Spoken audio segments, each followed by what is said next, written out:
This is Capitol View with your host, Jesse Tenor.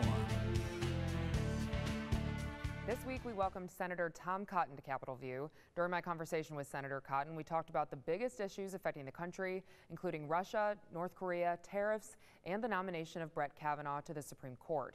In this Web Extra, you'll see more of our interview, including Senator Cotton's answers to questions about health care, immigration, and sanctions against Iran. Just last week, President Trump reinstated sanctions against Iran that had been in place for the nuclear deal, and U.S. allies are still kind of fighting to keep the deal in place and criticized the move to bring the sanctions back. So you've long said Iran can't be trusted. What's kind of the end game here? How does this come to a peaceful resolution? And then what should kind of, I guess, the threshold be for the U.S. to take military action? Yeah. So first, we have a lot of allies who support our approach. Israel and Saudi Arabia and the United Arab Emirates in the Middle East all view Iran as a grave threat to their national security. They strongly support the United States policy. And frankly, a lot of the smaller countries in Europe who are NATO allies support us as well. I understand that leaders in Germany and France may have a different view. That's pretty common, but that doesn't mean that we aren't having an effect there. Just last week, the CEO of Daimler Chrysler announced that they were no longer going to be pursuing any business in Iran. That's a pretty simple choice for most CEOs to make. Our economy is $20 trillion. The Iranian economy is $400 billion and riddled with corruption. So we are going to see a significant impact on these new sanctions in Iran. You're already seeing massive inflation in their currency and protests in the street. And ultimately, the goal of these sanctions and the sanctions that'll come and the diplomatic and political and military pressure we want to put on Iran is to get them to change their behavior. You know, the nuclear deal didn't stop them from obtaining nuclear weapons. It at best delayed it.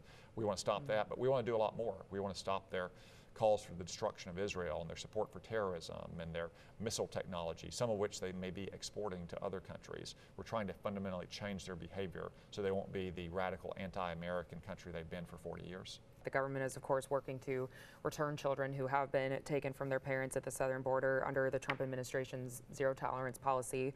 There's been a bipartisan push to end family separation, but then there's still some disagreement over what exactly comes next.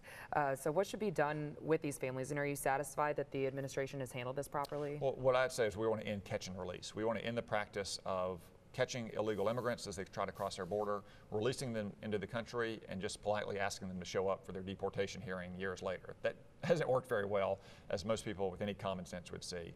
You know, what I propose is a pretty simple fix. When an illegal immigrant shows up on our border, if they have a minor child with them, then that person should be screened quickly to see if they have a legitimate claim. If not, they should be returned to their home country. If they do have a legitimate claim that requires further processing, then they should be held at the border as a family unit to review that claim. And if it's appropriate at that point under our laws to admit them into the country, they should be admitted as a family unit. If not, then they should be returned to their home country as a family unit. We shouldn't, though, allow children to be a get into the United States free card, because ultimately what's that going to do? Just encourage more illegal immigration with children, which is very dangerous, and it's also not good for our country.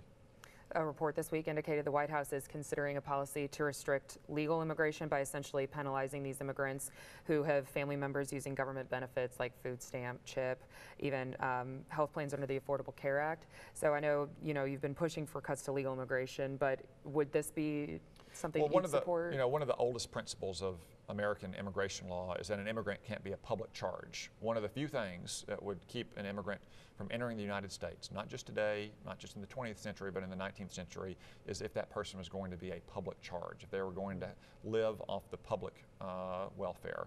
That's not good for our country. We should not be admitting people into our country who do not have the means to provide for themselves or who have family members here who can help provide for them. So I strongly support one of the longest standing principles of American immigration law, that we shouldn't allow people into our country who are going to become welfare cases. What about this call for impeachment against Deputy Attorney General Rod Rosenstein? I mean, some Republicans in the House are really pushing it. When I had Bruce Westerman on this past week, he said he kind of flirted with the idea of supporting it eventually.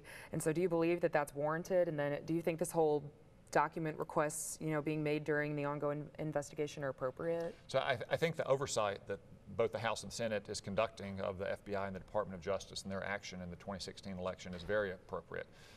Some of these requests are extraordinary, but we now know that pretty extraordinary things happened. Hillary Clinton's campaign and the Democratic Party paid a former foreign spy to then turn around and pay Russian assets to try to get information on Donald Trump.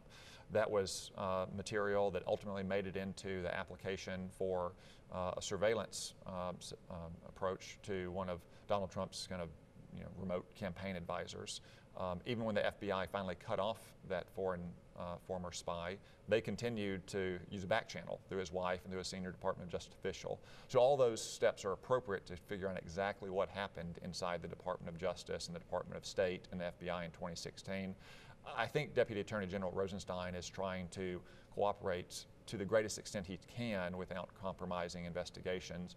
And I know that the President, as he should, has been kept apprised of what's happening between a clash with the Department of Justice and Congress on one hand. As the head of the executive branch, he has the ultimate supervisory authority, and I think our Deputy Attorney General Rosenstein is trying to get the congressional committees overseeing the executive branch the information they need.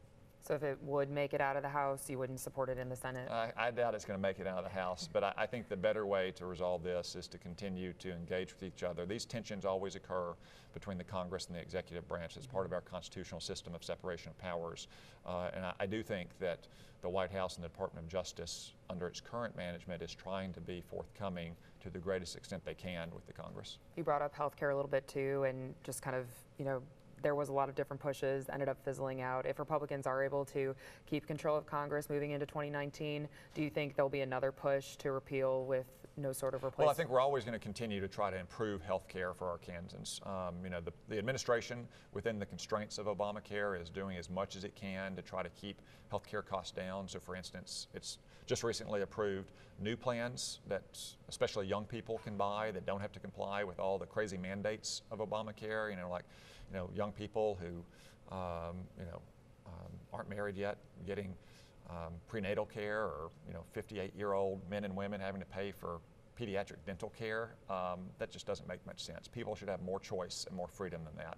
That's a way to hold down costs. And we just saw recently that looks like premiums in Arkansas are going to go up by less than 5%. I'd like to not see them not go up at all, but it's a lot better than what Obamacare had done in previous years. So the administration is doing everything they can within the constraints of Obamacare to try to keep costs down. But I think Congress does need to return to health care, because ultimately Obamacare is not going to fix itself, and it is going to continue to cause more families to face more constraints. I think we can get good quality, affordable care to everyone without all of the harm that Obamacare has inflicted on so many Arkansans. You can see the full episode of this week's Capitol View, including my interview with 2nd District Democratic candidate Clark Tucker, by clicking the link below. And we want to know your thoughts on all the issues we discussed during Capitol View, among the many others affecting our state. So use the hashtag #MyCapitolView on Twitter and Facebook anytime so we can continue the conversation together. And don't forget, Capitol View airs at 8:30 Sunday mornings on KARK, right before Meet the Press.